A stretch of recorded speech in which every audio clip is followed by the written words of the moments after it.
Assalamualaikum warahmatullahi wabarakatuh. Kembali lagi di channel YouTube saya. Kali ini kita akan belajar bab 1 dari pelajaran sejarah Indonesia, yaitu konsep dasar sejarah.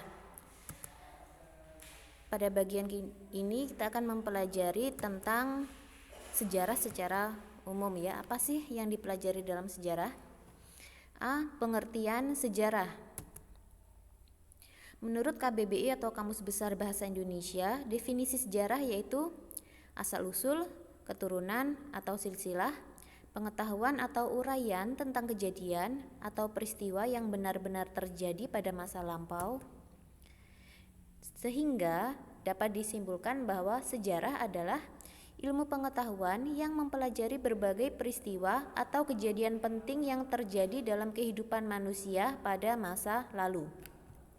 Oke ya, jadi sudah dipahami ya sekarang sejarah itu ilmu pengetahuan yang mempelajari berbagai peristiwa atau kejadian penting yang terjadi dalam kehidupan manusia pada masa lalu. Jadi yang dipelajari adalah peristiwa penting ya yang berpengaruh. Kemudian konsep manusia, ruang dan waktu dalam sejarah. Maksudnya di sini adalah sejarah itu memiliki atau harus ada unsur manusia, ruang dan waktu. Kalau tidak ada manusia ya bukan sejarah ya. Karena siapa yang ada dalam tokoh itu? Manusia ya kan? Manusia itu sebagai pelaku, kemudian ruang, tempat terjadinya peristiwa, waktu berhubungan dengan proses dari peristiwa, serta kesatuan kelangsungan waktu atau bisa dikatakan waktunya kapan sih terjadinya peristiwa itu, atau mungkin lebih tepatnya tahun berapa, misalnya tahun 1900, tahun 1945, prosesnya bagaimana. Nah, itu berhubungan dengan waktu. Kemudian dalam mempelajari sejarah, kita tidak serta-merta sejarah adalah misalnya gini, sejarah adalah ilmu yang mempelajari peristiwa penting. Jadi yang penting-penting saja, ya memang peristiwa penting saja, tapi ada cara berpikirnya.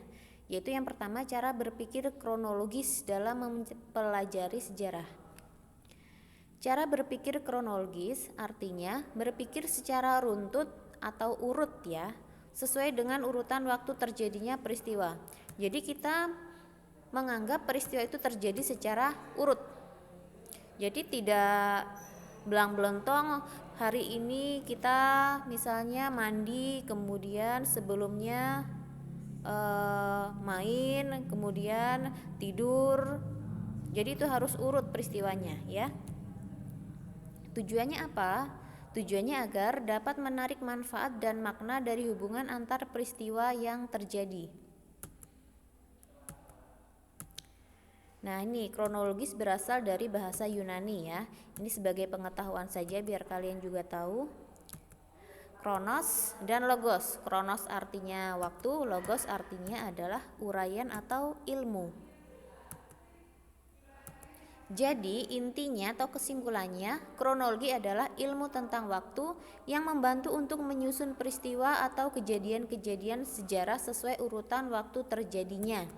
Jadi urut ya, kalau misalnya kalian menganggap hari ini adalah hari yang sangat penting, jadi kegiatannya diurutkan mulai dari bangun pagi, kemudian mandi, kemudian aktivitasnya apa. Jadi enggak acak, misalnya makan siang, kemudian makan pagi, kemudian bangun pagi. Nah itu berarti tidak secara kronologis ya. Dan itu dinamakan dengan anakronisme, yaitu penempatan peristiwa, latar atau setting ya ini maksudnya, tokoh ataupun dialog yang tidak sesuai dengan tempat dan waktu terjadinya peristiwa.